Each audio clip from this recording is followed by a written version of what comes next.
اللہ سبحانہ و تعالیٰ نے غذا کے اندر ہی علاج بھی رکھا ہے. یعنی غذا صرف ہماری بھوک مٹانے کے لیے نہیں ہے، صرف انرجی دینے کے لیے نہیں ہے، بلکہ اس کے ساتھ ساتھ ہمارا علاج بھی.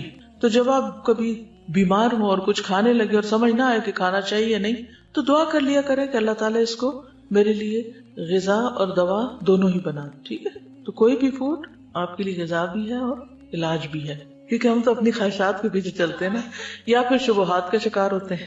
ایسی باتیں بنی ہوئی ان کی کوئی حقیقت نہیں. پھر جب زندگی کا ایک وقت آتا ہے جب ہمارا جسم جو بہت زیادہ اس میں ٹاکسنز ہو جاتے ہیں، وہ غلط غذا کھا کھا کے جب وہ اپنے اثرات چھوڑنے لگتا ہے، تو پھر ہم کہتے ہیں اچھا چلو پرہیز ہی کر لیتے ہیں. تو پہلے سے اگر کر لیں تو زیادہ بہتر ہے. ٹھیک ہے، تو اگر میں آپ سب کو یہ ہوم ورک دے دوں کہ اپنا بلڈ گروپ جانیں اور اس علم کو مزید تھوڑا سا حاصل کریں، تو اٹس انٹرسٹنگ اور اس سے فائدہ ہوتا ہے. پہلی بات یا پہلا اصول کلیہ قاعدہ یہ ہے کہ صحت کو نقصان دینے والی غذا سے پرہیز کریں.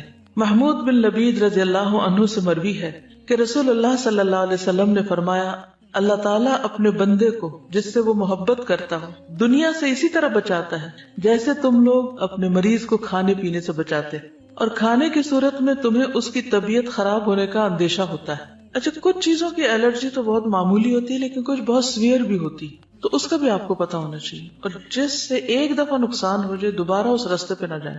رسول اللہ صلی اللہ علیہ وسلم نے فرمایا، جب اللہ تعالیٰ کسی بندے سے محبت کرتے ہیں تو اسے دنیا سے اس طرح روکتے ہیں جس طرح تم میں سے کوئی اپنے مریض کو پانی سے روکتا ہے. بعض بیماریوں میں پانی پینا نقصان دہ ہوتا ہے، کسی کو معلوم ہے؟ معلوم ہے آپ کو یہ بات؟ کچھ عرصے سے ایک میل اور ایک ٹوٹکا ایسا ہر ایک کو سرکولیٹ کیا جاتا ہے جس میں پانی پینے کے فوائد بتائے جاتے ہیں، اور کہا جاتا ہے کہ 6 گلاس اور 8 گلاس اور 1.5 لیٹر اور اتنا پانی تو سویرے پی لیں اور پھر اتنا پییں اور اتنا پیئیں. یہ نسخہ بھی سب کو سوٹ نہیں کرتا، کیونکہ کچھ بیماریوں میں زیادہ پانی پینا نقصان دہ ہے. کچھ ہے اندازہ آپ کو وہ کون سی بیماری ہو سکتی؟ کڈنی ریلیٹڈ، کیونکہ بعض لوگوں کی کڈنیز ویک ہوتی ہیں، پوری طرح فنکشن نہیں کرتی. جب آپ ایکسٹرا پانی پی جاتے ہیں تو ان کو کام کرنے میں دقت پیش آتی اور وہ نقصان دہ ہوتی. کچھ بیماری ایسی تھی جس میں صرف سپ سپ پانی دیا جاتا ہے. بعض اوقات مریض کو پانی دیا بھی نہیں جاتا، صرف ٹھنڈی برف کو لے کے اس کو کہا جاتا ہے کہ اپنے زبان پہ لگا لیں، کہ پانی نقصان دہ ہے اس کے لیے. یس، وہ کہتی ہے میری خالہ کو 24 گھنٹوں میں 1 کپ پانی پینے کی اجازت ہے. اب اگر وہ اسی طرح کوئی ٹوٹکا پڑھ کے تو 1.5 لیٹر پی بیٹھے تو یہ پانی جو زندگی کی سورس ہے اسی انسان کے لیے نقصان دہ. تو یہ ٹھیک ہے، یہ ایکسٹریم کیسز میں ہوتا ہے، لیکن ویسے بھی ہر چیز کے اندر اعتدال ضروری ہے. کچھ عرصے تک تو یہ تھراپیز آپ کو کام دیں گی، کچھ عرصے کے بعد پھر وہ آپ کے لیے الٹا مشکل کا سبب بنے گی. ایک اور چیز یہ ہے کہ جب پانی پیئے مثلا تو ایک دم انڈیلے نہیں، انڈیلنے سے پرہیز کریں.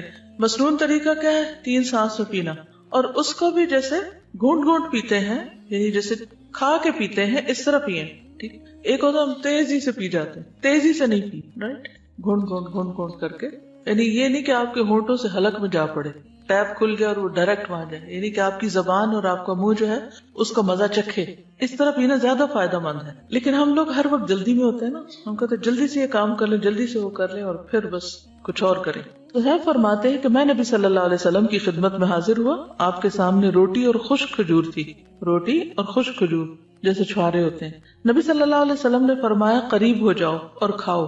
میں خشک کھجوریں کھانے لگا تو نبی صلی اللہ علیہ وسلم نے فرمایا تم خشک کھجوریں کھا رہے ہو حالانکہ تمہاری آنکھ دکھ رہی ہے، یعنی اس مرض میں خشک کھجور ٹھیک نہیں.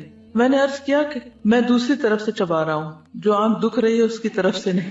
اس جواب پر رسول اللہ صلی اللہ علیہ وسلم مسکرا دیے. کھانے کے لیے ہم سب کوئی نہ کوئی ریزن تلاش کر لیتے ہیں. ٹھیک ہے، اس سے کیا پتا چلتا ہے؟ پرہیز کی بات سمجھ آتی ہے. بیماری میں خاص طور پر پرہیز، جو چیز نقصان دہ ہو وہ نہ استعمال کی جائے. نبی صلی اللہ علیہ وسلم کے پاس تو جو بھی علم تھا وہ وحی کے ذریعے تھا.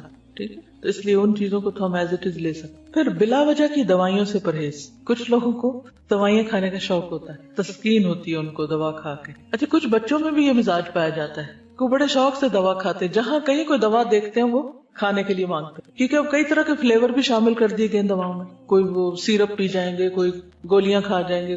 تو اکثر یہ مسئلے رہتے ہیں چھوٹے بچوں کے ساتھ. کچھ بچے ان کو بہت مشکل ہوتی ہے دوا پلانے میں، وہ نہیں پیتے. ان کے بھی مزاج فرق ہوتے ہیں. تو چھوٹی چھوٹی تکلیف میں فوراً دوا نہیں لینی چاہیے. پہلی چیز یہ ہے کہ غذا سے علاج کریں، پرہیز سے کام لیں، اور اگر نہیں علاج ہو رہا، نہیں تکلیف ٹھیک ہو رہی تو دوا لیں، اور وہ بھی ضرورت کی لیں، اور کثرت سے پرہیز کریں. جی کیونکہ میں نے ایک ڈاکٹر سے پوچھا، انہوں نے مجھے کوئی دوا ریکمینڈ کی، تو میں نے کہا اس کے کوئی سائیڈ افیکٹس نہیں؟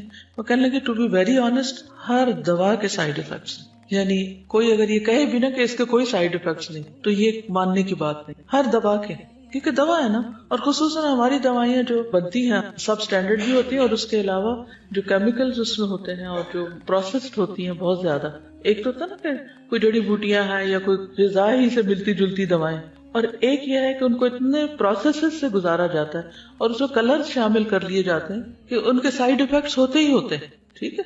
تو ہر دوا زہر ہے یا عنقریب زہر بن جائے گی، کیونکہ جب اس کی کثرت ہو جائے گی، زیادہ وہ آپ کے جسم میں اس کی کوانٹٹی ہو جائے گی تو وہ زہر بنی۔ جب دوا چھوڑے بھی تو سٹیپ بائی سٹیپ چھوڑے، ایک دم نہیں چھوڑے۔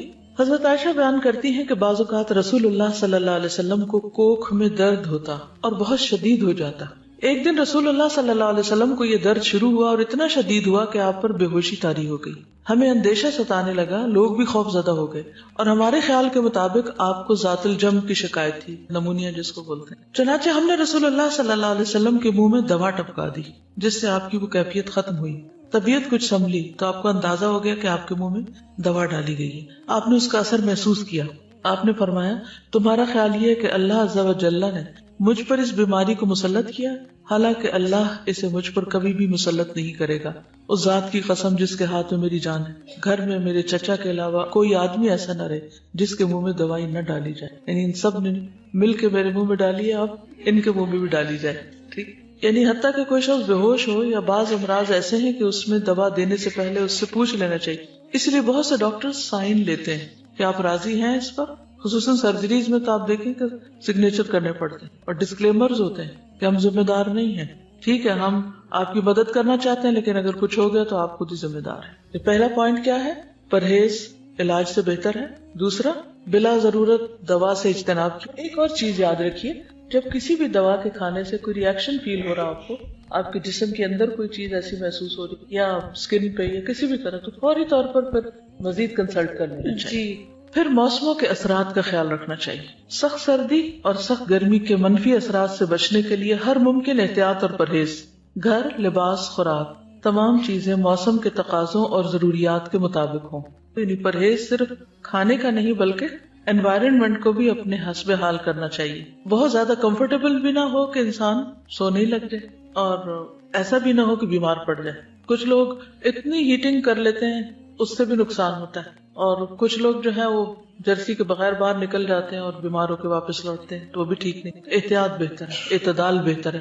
ہر شخص کو اپنے مزاج کو، اپنے جسم کو، اپنی ضروریات کو خود بھی سمجھنے کی کوشش کرنی چاہیے۔ اس میں بھیڑ چال نہیں کام دے گی کہ وہ یہ کر رہا ہے تو میں بھی، اس نے کچھ نہیں پہنا ہوا تو میں کیوں پہنتا ہوں۔ تو کسی کی نقالی مت کریں، اپنے مزاج اور اپنے بدن کو سمجھے کہ وہ کیا چاہتا ہے۔ اب اس میں آپ دیکھیے، جیسے موسموں کے اثرات کی بات کی نا، تو سردی سے بچیے جب سردی زیادہ ہو، گرمی سے بچیے جب گرمی زیادہ ہو۔ اسی طرح اگر بہار کے موسم میں آپ کو کسی خاص پودے سے الرجی ہے یا اور کوئی چیز سوٹ نہیں کرتی تو اس سے بھی بچنے کی ضرورت ہے۔ پھر وبائی اور متعدی امراض، متعدی کس کو کہتے ہیں؟ کنٹیجیس، جو دوسرے کو لگ جائے، جیسے فعل لازم اور فعل متعدی ہوتا ہے۔ متعدی کون سا ہوتا ہے؟ جو مفعول طلب کرتا ہے۔ تو اسی طرح متعدی بیماری وہ ہوتی ہے کہ جو ایک سے آگے دوسرے کو جا پہنچتی۔ امراض پھیلنے کے موسموں، خصوصاً برسات اور گرمی میں خصوصی حفاظتی تدابیر کرنا، مثلا پانی کے ذخائر صاف رکھنا، رہائشی علاقوں کے آس پاس مچھروں، مکھیوں اور دیگر کیڑے مکوڑوں کی